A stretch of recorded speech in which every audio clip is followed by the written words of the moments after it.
नमस्कार, मैं हूं प्रदीप सिंह। कोरोना संकट काल में आज हर स्तर पर राहत की कवायद चल रही है।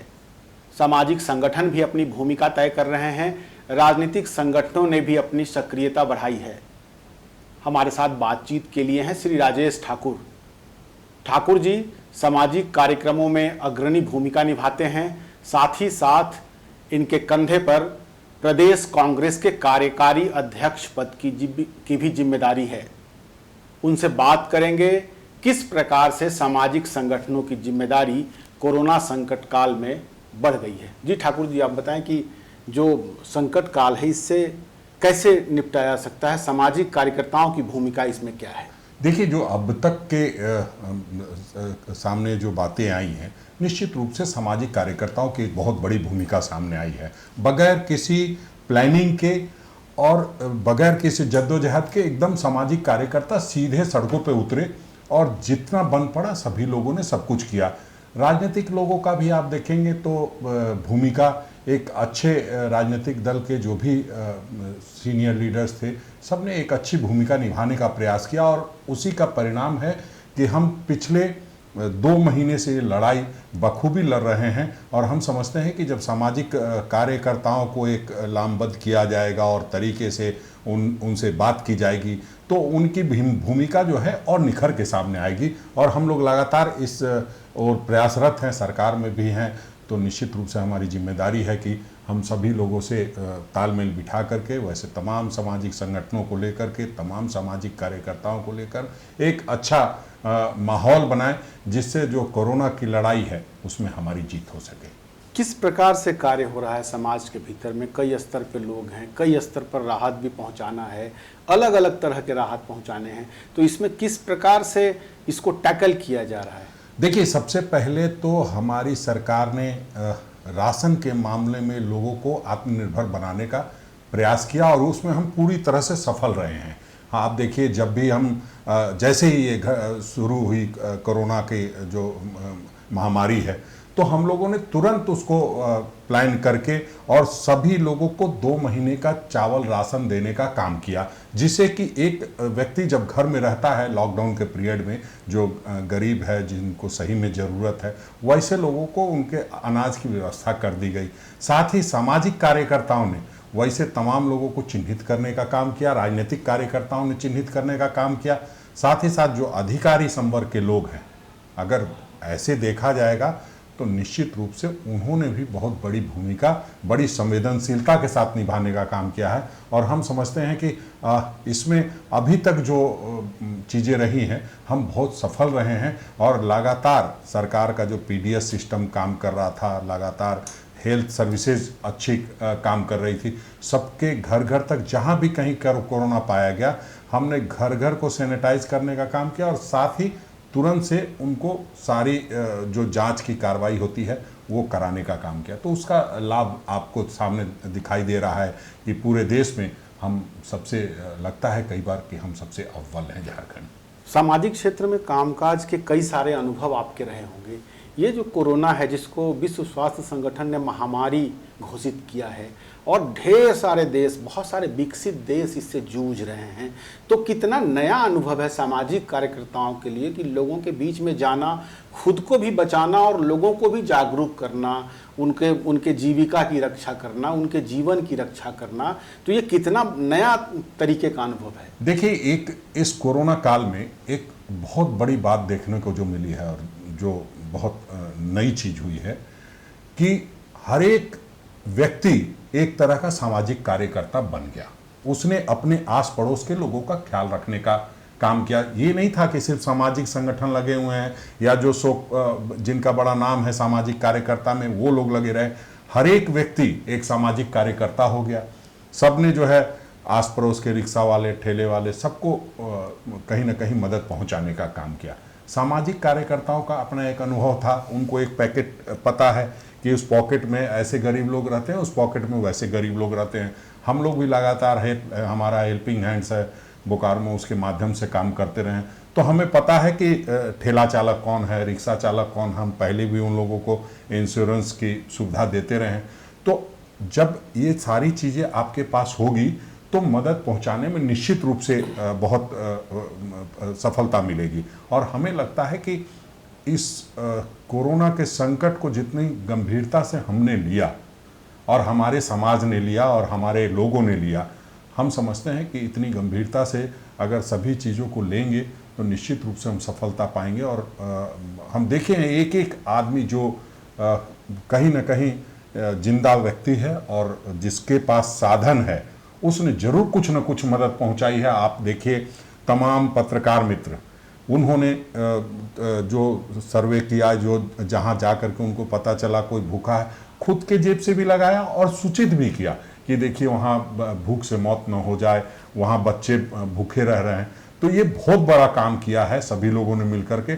हम समझते हैं कि ऐसा अद्भुत जो समय था और अद्भुत कार्य देखने को मिला है, वो शायद जीवन में हम लोगों का एक 50 के उसमें आ रहे हैं और उसमें पहली बार इतना बड़ा सामाजिक सरोकार से लोगों को जुड़ते देखा है। मतलब ये कहा जाए कि ये जो आपदा की घड़ी है, इसने हमारे जो सोशल बाउंडेशंस हैं, हमारे जो सामाजिक बंधन हैं, उसको और ज़्यादा मजबूत किया है। हम लोग भले ही शारीरिक दूरी बनाकर रख रहे हैं, लेकिन हमारा जो समाज है, भारत का समाज है, राज्य का जो झारखंड का समाज है, तो ये सामाजिक बंधन जो है वो और इस विपदा की घड़ी में मजबूत हुआ है। देखिए, हम तो इस बात के से बहुत प्रभावित हैं कि हम आपके चैनल के माध्यम से निश्चित रूप से प्रधानमंत्री जी, मुख्यमंत्री जी से भी आग्रह करेंगे कि हम लोग सोशल डिस्टेंसिंग जो शब्द था, उसको शारीरिक दूरी शब्द का इस्तेमाल करना ज़्यादा बेहतर होगा। क्योंकि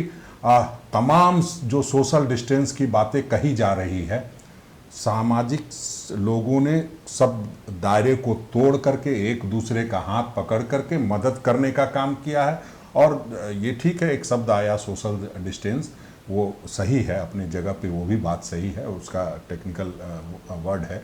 लेकिन तमाम सामाजिक दूरियां जो थी इस काल में ख़त्म हो गई। हमने देखा है कि जो व्यक्ति बिल्कुल किसी से कोई मतलब नहीं है, जो आदमी दाढ़ी बनाने का काम करता था और वो दाढ़ी बनाने के लिए बैठने जा रहा है, तो हमने ऐसे लोगों को देखा है कि उन्होंने मना किया है और जेब से 100 रुपया भी दिया है कि चलो आगे बनवा लेंगे, लेकिन तुम अभी ये काम मत करो, ये तुम्हारे लिए भी खतरनाक है और समाज के लिए भी खतरनाक है। ऐसे इंस्टांस देखने को मिले हैं। आप नर्स का देखिए, आप डॉक्टर्स का देखिए, किस तरह से वो सारी हदें तोड़ करके, सबसे बड़ी हद तो कोरोना की थी, उसको तोड़ने का काम किया कि नहीं भाई, उसके पार जा करके लोगों को मदद करना है। और उसमें डॉक्टर्स हों, नर्सेज हों, पुलिस वाले हों, पत्रकार हों, सामाजिक संगठनों के लोग हों, किसी को छोड़ा नहीं जा सकता है कि इस काम में उन लोगों ने भूमिका नहीं निभाई है। हो सकता है थोड़ा कम ज़्यादा हो सकता है, लेकिन सभी लोगों ने अपनी भूमिका निभाई है। और जो प्रधानमंत्री जी ने गाइडलाइंस तय किए, जो लक्ष्मण रेखा खींचने की बात कही, उसका अगर किसी ने सही ढंग से पालन किया, किसी राज्य ने, तो सबसे पहला राज्य झारखंड था, जिसने लक्ष्मण रेखा अगर जो तय थी उससे किसी को बाहर नहीं जाने दिया। और इसलिए आज हम जो हैं कहीं ना कहीं कोरोना पर पूरी तरह से उसको रोकने का काम किया है। और हम समझते हैं आगे भी हमें सफलता जरूर मिलेगी, क्योंकि हम लोग लॉकडाउन को बहुत अच्छे से पालन कराने में कामयाब रहे हैं। आपका तो असंगठित क्षेत्र के मजदूरों के बीच में भी कामकाज कराने का अनुभव रहा है। मुझे ऐसा लगता है कि बहुत बड़ी आबादी जो है वो झारखंड में जो इन क्षेत्रों से ताल्लुक़ रखती है, जिनकी जीविका कम से कम 2 महीने से बंद पड़ी है, ऐसे लोगों के बारे में भी सोचा जाना चाहिए। नहीं, देखिए, निश्चित रूप से जिस तरह का केंद्र सरकार ने 20 लाख करोड़ रुपए का पैकेज दिया है, तो अब राज्य सरकार की हमारी जिम्मेदारी है कि हम उसको सही तरीके से क्रियान्वयन करके और उसको धरातल पर उतारने का काम करें। जो असंगठित मजदूर के क्षेत्र बाहर से भी लौटे हैं, उनको कैसे संगठित करके और उनको काम दिया जाए, उसके बारे में हम लोगों ने मनरेगा के तहत शुरुआत कर दी है।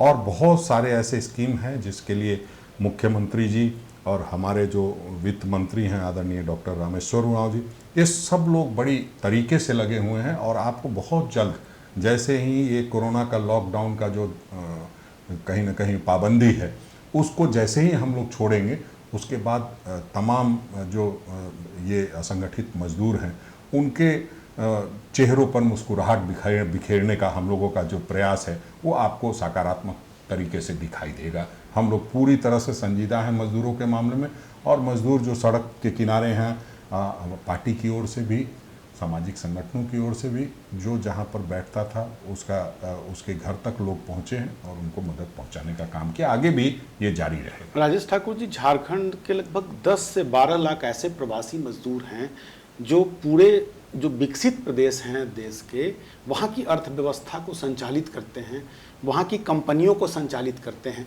अब कम से कम इस विपदा की घड़ी में जो उन पर संकट आया, तो उनको अब लगता है कि वो अपने प्रदेश में ही रहेंगे, वो वापस नहीं लौटेंगे।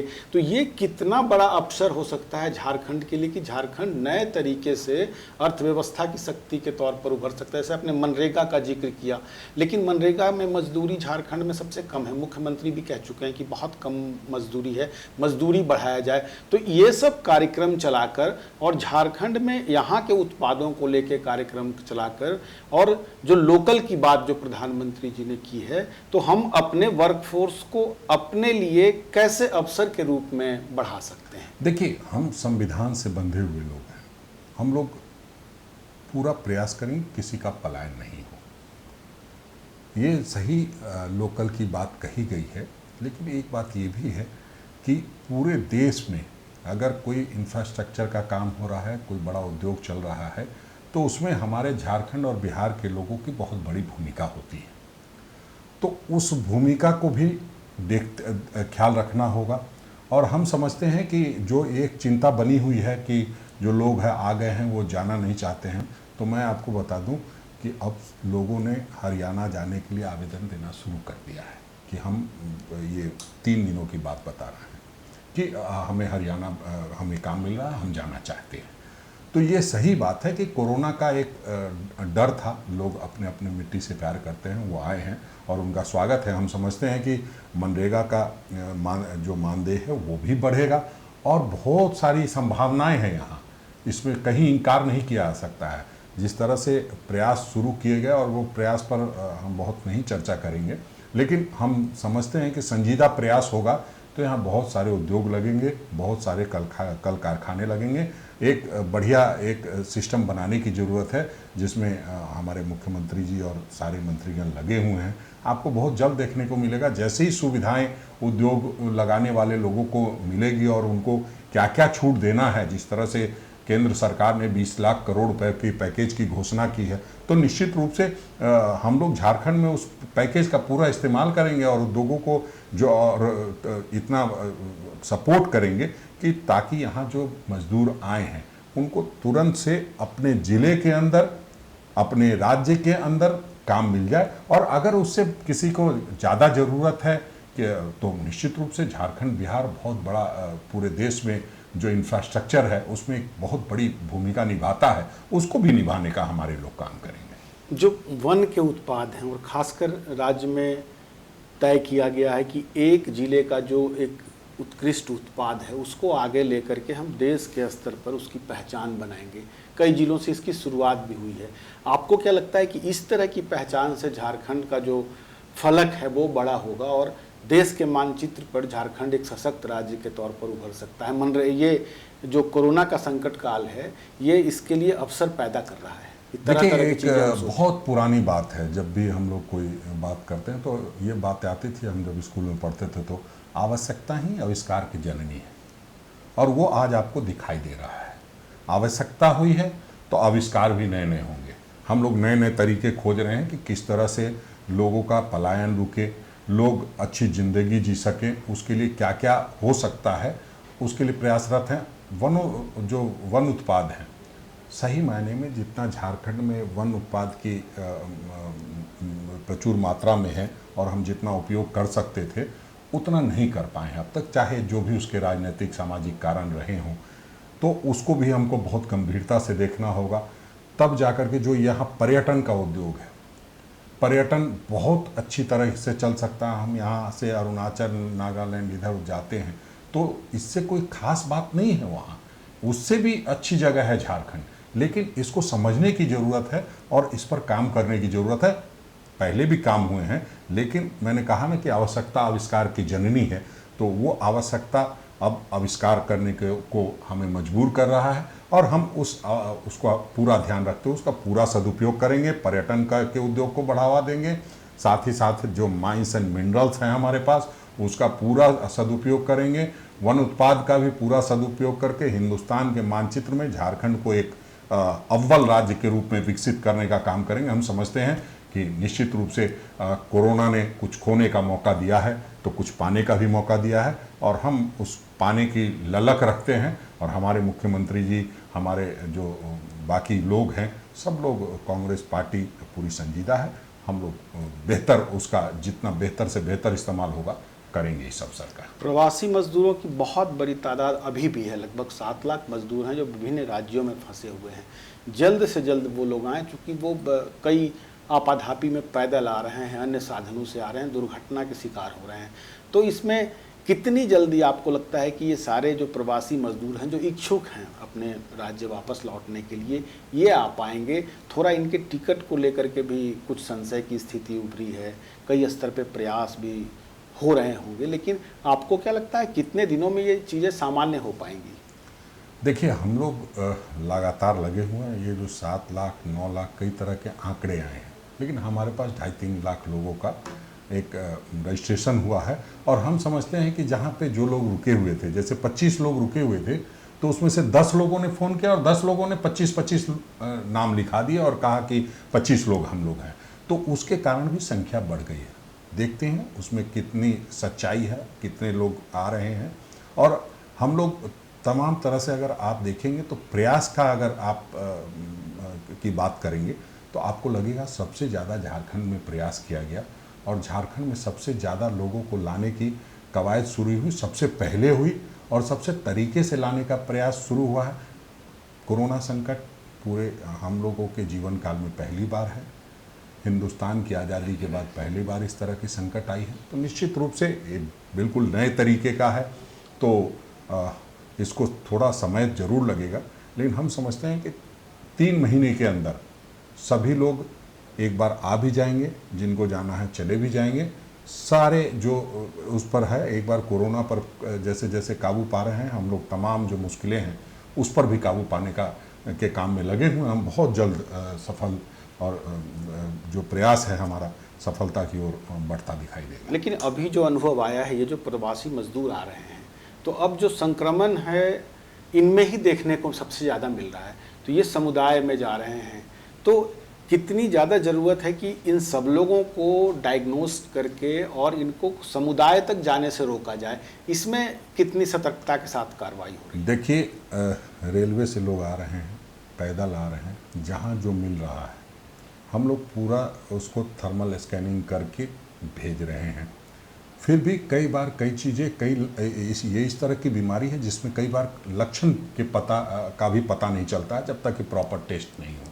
तो वहाँ जैसा ऐसा कोई इंस्टेंस सामने आता है तो हम लोग उसको फिर प्रॉपर चेकिंग कराते हैं कोरोना लैब में भेज करके। तो हमें लगता है कि जितनी संख्या में लोग आए हैं उस हिसाब से अगर आप देखेंगे तो बहुत कम कोरोना के मरीज पाए जा रहे हैं। आप देखिए, जहाँ 3-3 हज़ार लोग आ रहे हैं वहाँ अगर 30 लोग हैं तो निश्चित रूप से संकट तो है ही, लेकिन हम लोगों ने इतनी बढ़िया जांच की पद्धति बनाई हुई है कि इससे कहीं किसी को दिक्कत और चिंता शंका करने की ज़रूरत नहीं है। हाँ, ये ज़रूर है कि जो लोग पैदल आ रहे हैं दूसरे राज्यों से, तो उसमें कुछ घबराहट भी है, कुछ जो हम में भी कमियां रह गई हैं जिसके कारण हम शायद जिस राज्य में वो रहे हों उनको उस राज्य ने आश्वस्त नहीं किया कि हम पूरा आपका ख्याल रखेंगे, या उस राज्य के आश्वस्त करने के बावजूद उन पर उनका भरोसा नहीं रहा होगा, इसलिए वो चल दिए, उनको परिवार से मिलने की ज़्यादा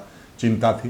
तो ऐसे कई दृष्टांत सामने आए हैं और हम सचमुच में बहुत ख़राब लगता है जब इस तरह की कोई तस्वीर को देखते हैं। लेकिन हम समझते हैं कि बहुत जल्द इन सारी तस्वीरों से भी मुक्ति मिलेगी हमें। हम लोग लगातार लगे हुए हैं, केंद्र सरकार, राज्य सरकार समन्वय स्थापित करके तमाम लोगों को अपने घरों तक पहुंचाने में लगा हुआ है और स्वस्थ तरीके से स्वस्थ बना करके घर भेजने का हमारा प्रयास जारी है। कई स्तरों पर कोरोना से लड़ाई चल रही है, लोगों के संक्रमण को ठीक करना, प्रवासी मजदूरों को लाना, लोगों को रोजगार के लिए प्रयत्न करना। एक और सेक्टर है जो लोग कामकाज जिनको नहीं मिल रहा है उनके लिए भरण पोषण की व्यवस्था करना। यह कितना आवश्यक है और इस मोर्चे पर कितना काम हो रहा है झारखंड में? देखिए, सबसे पहले तो रोजगार देने की चुनौती है। उसके बाद जो लोग बेरोजगार हैं उनको बेरोजगारी भत्ता देने की बात हम लोगों ने कही थी और उस पर हम पूरा संजीदा है। कुछ आर्थिक गतिविधि पिछले 2 महीने से रुकी हुई है, सब लोग जानते हैं। और जो हमारा जीएसटी का पैसा होता है वो भी पूरी तरह से हमें अभी रिटर्न नहीं हुआ है, जिसके कारण कई कार्यक्रम हम लोगों ने सोचा हुआ था उसको इम्प्लीमेंट कर रहे थे, अचानक से इस तरह की कार्रवाई हो गई, लॉकडाउन हो गया। तो हम समझते हैं कि जब इस तरह इन सारी चीज़ों से उभरेंगे तो आर्थिक रूप से भी हम संपन्न होंगे और जो आर्थिक चैनल्स हैं वो जो नहीं चल रहे हैं, जो बिल्कुल बंद पड़े हैं, उसका जब लाभ मिलने लगेगा सरकार को तो सरकार ऐसे तमाम लोगों के बारे में सोचेगी जो लोग किसी भी तरह से रात में भूखे ना सोएं। ऐसे भी पहले भी हम लोगों ने, पहले ऐसा नहीं था कि पहले बेरोज़गारी नहीं थी, बेरोज़गारी पूरी थी और बेरोज़गारी को ध्यान में रखते हुए हम लोगों ने 1 रुपया में 2 रुपये में चावल देने का काम किया सबको। किसी को भी अगर ऐसी नौबत नहीं आई है अब तक। कोरोना काल में आप देखिए एक से एक भी भूख से मौत की खबर नहीं आई। ये हमारे लिए बहुत बड़ी बात है कि ऐसे समय में जब कोई आदमी 1 रुपया कमा नहीं रहा था, वो ऐसे समय में किसी की भूख से मौत नहीं हुई। हालांकि भूख से मौत का यहाँ पहले आपने कई इंस्टांस देखा है, लेकिन उसके बावजूद हम लोग किसी को भूखे नहीं मरने दिए। निश्चित रूप से हम लोगों के लिए बहुत बड़ी सफलता है। देखेंगे कि राजनीतिक छींटाकशी भी इस माहौल में होती रही है, तो कितना ज़्यादा आप इसको सही या गलत मानते हैं? क्योंकि आपने भी कहा कि सेंटर से सपोर्ट नहीं मिलना और जो केंद्र में जो सत्ताधारी दल है उनके जो नेतागण हैं राज्य में वो भी इस प्रकार की बातें करते हैं, तो ये संकट काल को राजनीति से थोड़ा इतर रखना चाहिए, आपको नहीं लगता? बिल्कुल, हमने लगातार प्रयास किया है अपनी ओर से, अपनी पार्टी की ओर से कि हम इस काल में कोई राजनीति ना करें। लेकिन कई बार आपने देखा होगा कि लोगों, जो हमारे विपक्ष के नेता हैं, जो भारतीय जनता पार्टी के नेता हैं, दीपक प्रकाश जी हो या जो भी आदरणीय बाबूलाल मरांडी जी हैं, उन्होंने लगातार पत्र लिखने का काम किया। तो आप उसको राजनीति से जोड़ के मत देखिए, आप उसको इस तरह से देखिए कि उन्होंने मुख्यमंत्री पर भरोसा जताया कि इस मुख्यमंत्री को मैं पत्र लिखूंगा तो ये मेरे बातों का संज्ञान लेंगे।